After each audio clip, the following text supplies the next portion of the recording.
ما سره همدا شیبه ډېر قدرمن رور جبه خان عمر خیل چې د مدني فعال دی راسره په خپرونه کې دی دوی سره د ځوانانو پر رول باندې خبرې کوو څنګه کولی شي ځوانان د خپل حکومت خپل دولت ته ملاتړ وکړي څنګه کولی شو چې هغه خلاوي چې دي د ځوانانو پر مټ باندې ډکې کړو عمر صاحب درته هرکلی وایم سهار دې په خیر وروره ستړی مه شي سلامونه او نیکې هیلې تاسو ته او د ملي راډیو تلویزیون تخنیکي همکارانو ته او ټولو لیدونکو اوریدونکو ته ډېره مننه کوم په خیر خو راغلی مننه کور مو ودان ژوندي اوسئ سلامت راځئ لږ د ځوانانو پر رول په ټولنه کې د ځوانانو پر رول باندې رڼا چې زموږ ځوانان څه مسؤلیت او رسالت لري په دې ټولنه کې ډېر ښه ځوانانو که څه هم مسؤلیتونه زیات دي خاص توګه به راست د حکومت په هغه کې کلیدي رول لري هغه ځوانان موږ تاسو ګورو د ټولنې یو ملا تیر په شان د حیثیت لري او باید کار وکړي دوی هلو ځلې باید دا وي چې د هېواد د آبادۍ لپاره د سولې لپاره د هېواد د پرمختګ لپاره نو دا ډېر مؤثر تمامیدی سي نو ډېر فوکس دوی خصوصا زه خپل هم یو ځوان یم نو موږ به باید دا فوکس ډېر وي له شخصي منافعو نه زیاتره ملي منافعو ته څنګه وکولی سو موږ له خپل نظام سره حکومت سره همکار پاتې سو او د مفسدینو په ضد مبارزه وکړو ولې په دې داسې تنها د حکومت وظیفه هم زه نه بولم چې تنها وظیفه دولت په ټیکنګرام واوسېږي باید موږ ځوانان یو چې دوی سره دولت سره همکار پاتې شو او د ټولنې د لا پرمختګ لپاره هلې ځلې وکړو څنګه کولی شو چې حکومت سره نظام سره ځوانان همکاره پاتې شي دا د ډېر ښه ټکي ته اشاره وکړه چې یعنې ټول کارونه حکومت نشي کولی چې د هر چا کور په مخ کې یو عسکر ودرېږي چې امنیت وساتي یا ښاروالۍ د هر چا په کوڅه کې یو کس ودرېږي چې کوڅه پاکه کړي په خپله ځوانان څنګه کولی شي چې د حکومت نظام نه ملاتړ وکړي او دغه حکومت په پښو باندې ودرېږي تر څو وکولی شو چې هغه موخو ټارګېټونو ته چې موږ او تاسو لرو ورسېږو ډېر ښه ټکي ته مې اشاره وکړله په هر څه تر مخه موږ هغه ورونه او پلرونه چې دي باید خپل اولادو باندې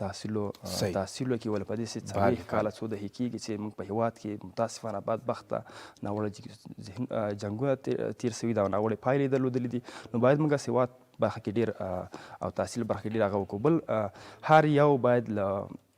د فرض مثال له کور نه که راوځي دغه وظیفات باید لکه ستاسو ښاروالي وویلې دغه کومې دندې چې دي دا باید داسې ونه کړي لکه یو شی چې خوري په کوڅو کې وانه څوي دا خپله یو مسؤلیت ده خپل وجدان سره ځان مسؤل ولي کور کې څه کار کوي هغه څه جګلی دا به یې مبارزي لکه په لاره چې ځي له خو اخلاقو نه برخورداره واوسېږي او بل ډېر مهمه خبره دا ده چې زیاتره اکثرت احزاب ورته ویلی شو دا یوه ښکاره حقایق دي او چې په دې نظام کې هغه ځوانان هم زه وایم زه خپله یو ځوان یم مګر حقایقو نه باید سترګې پټې نه کړو د خپلو شخصي منافعو لپاره د څو روپو لپاره د دولت په مقابل کې جګیږي او دوی دولت نابدوي تر څو دوی خپله شخصي هغه نامشروع غوښتنو ته ورسېږي نو دوی نه مې دا هیله ده هغه چا چې ټولنې جوړې کړي دي لکه زه خپله د روغتون ټولنیز او ستاسري شورا مشر یم ځان هم زه مسؤول بولم او نور هم دا غوښتنه ده چې ډېر څه د ملي منافعو لپاره کار وکړي او فکر وي لکه اکثرت موږ تاسو ګورو چې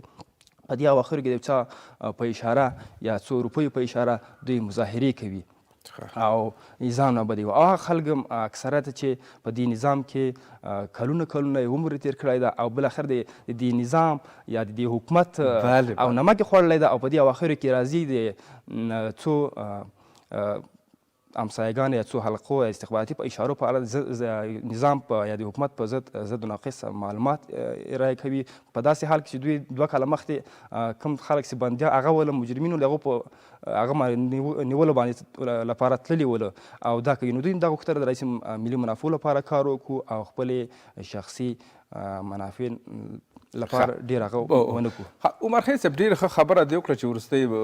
د ملي منافعو خبره دې وکړه څنګه کولی شو هغه کسان چې د افغانستان ملي ګټو ته ملي منافعو ته خنډي یا مثلا ګواښي ځوانان څه کولی شي په دغه برخه کې چې څه ډول یو عامه پوهاوی وشي چې دغسې خلکو ملاتړ ونه شي او بالاخره ټول د امنیتي ځواکونو په خوا کې ودرېږي او یو کلک اتفاق او اتحاد رامنځته شي موږ باید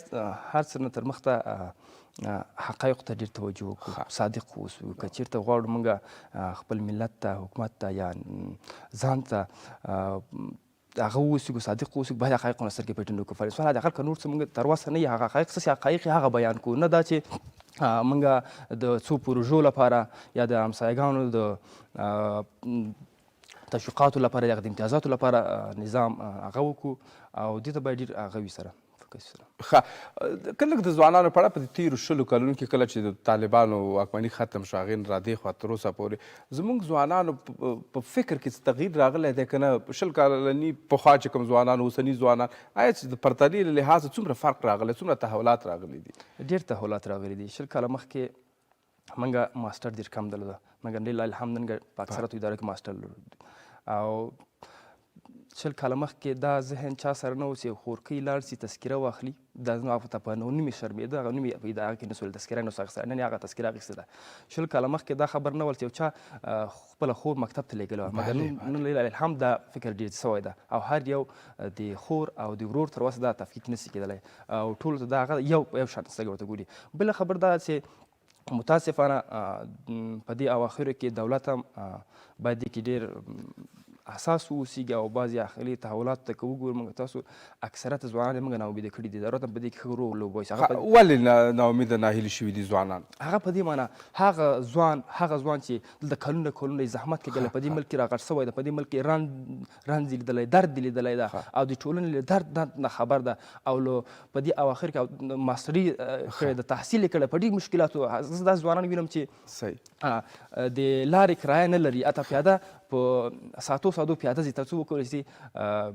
تحصیل ته ادامه ورکړي او ټولنې ته خدمات وړاندې کړي او ټولنې په خدمت کې اوسیږي. مګر متاسفانه داسې بیا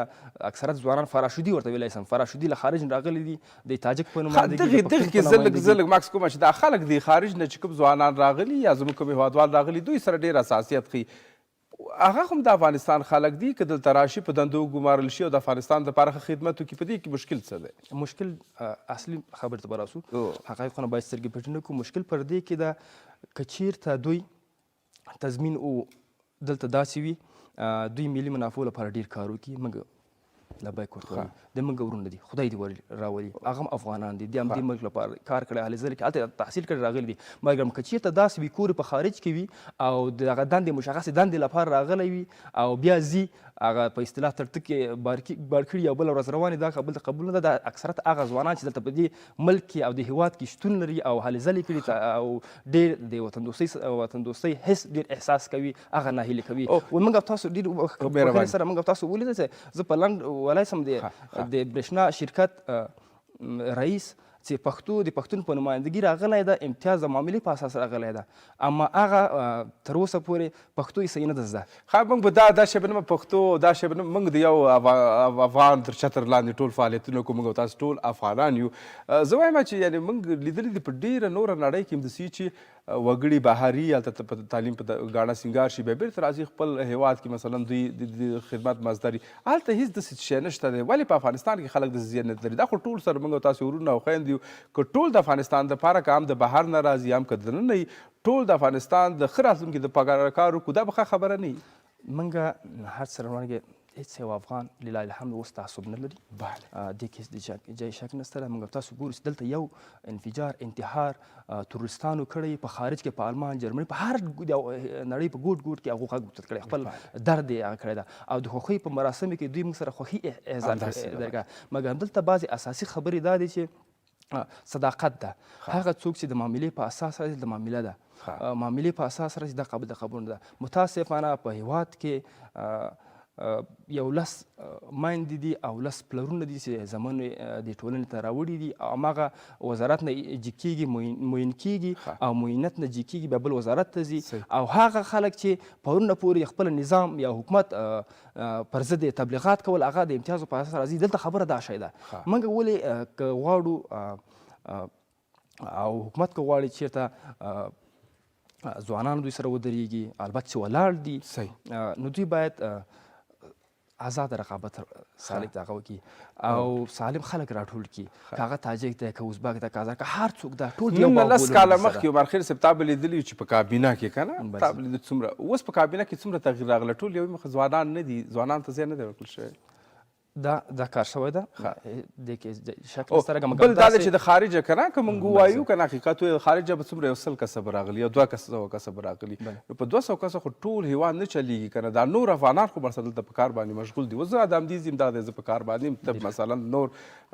یعنې دغه یوه ګوته چې یوازې د خارج نه یو څو کسان راغلي موږ ونیسو دا به داسې بېانصافي نه وي. نه ورور مې په افغانستان کې څو ریاست دي خپله په مرکز کې څو ریاست دي دلته تا تقریبا 18 کاله په دې ملي د بېلګې په توګه تا په دې ملي راډیو تلویزیون کې 18 کاله دې وظیفه کړې دنده اجرا کړې دي مګر یو څوک چې هیڅ مسلکي نه وي فراشودي په دې کې راځي تا ناامیده کوي نه تا روحیه کموي نه اوس څوک داسې ده فراشود ډېر راغلي دي سره ډېر راغلي سره اکثرت راغلي سره که پراشوتي راغلي کار صحیح وکړي بیا څه کوي کار وکړي موږ ته قابل قبول ده ولې نه یو سړی داسې هر جنۍ را داسې خدمت وکړي موږ ته قابل قبول ده مګر دلته اصلا د روحیې باندې موږ بحث ده څنګه روحیه اوس فار مثال ما وویل چې تاسو دلته 18 کاره کار کړی وي او دلته یو سړی بل راځي بدون له کوم هغه نه سیاسي معاملې باندې راځي هغه رئیس کي تا روحیه کموي که هغه مانه تکړه ښه ده بیا به زه ورته ځای څنګه تکړه خبره یو که چېرته آزاد سالم رقابت وسو ته امتحان په یو هغه کې ورکړي هغه ورکړي هغه صحیح ده مګر همدلته که یو څوک فار مثال وزارت دفاع ته راځو وزارت دفاع کې کلونه یو نظام یو منصب دنده اجرا کړي استا رسېدلی وي مګر بل راځي یو اصلا تجربه نه لري بېلګې په توګه هغه معاون وزارت دفاع یو سوخانګوی ولا زه نه وایم زه نه وایم دا پوهه زیاته ولري ده ته په خپل هغه مسلک کې هر څه په خپل هغه مسلک کې دنده ورسي که انجینري دنده ورسي که ډاکټري هغه ته باید ورسي خپل مسلک کې باید رشته ورکړي یو چاته هدف دې به مزور همدغه ده ډېره مننه کوم عمرخیل صاحب د ځوانانو پر وړاندې د وروستۍ پوښتنې په توګه کوم خنډونه چې باید لرې شي زموږ ځوانان وکولی شي د نورو نړۍ د ځوانانو غوندې د هېواد د خدمت په اسطارو ځوانانو ته دا پیغام ده راځئ چې لکه مخکې په کاراتو کې ویلې راځي یووالي لپاره کار وکړو د ټولنې د یووالي لپاره کړو نه دا چې هغه ټولنې شوراګانې سازمانونه جوړ کړي د خپل شخصي منافعو ته ډېر ترجیح وکړو نو دا به ناوړې پایلې ولري او د چا په اشاره لاړ نه سو مخکې له دې نه چې حکومت کم کار کوي یا کم اشتباهات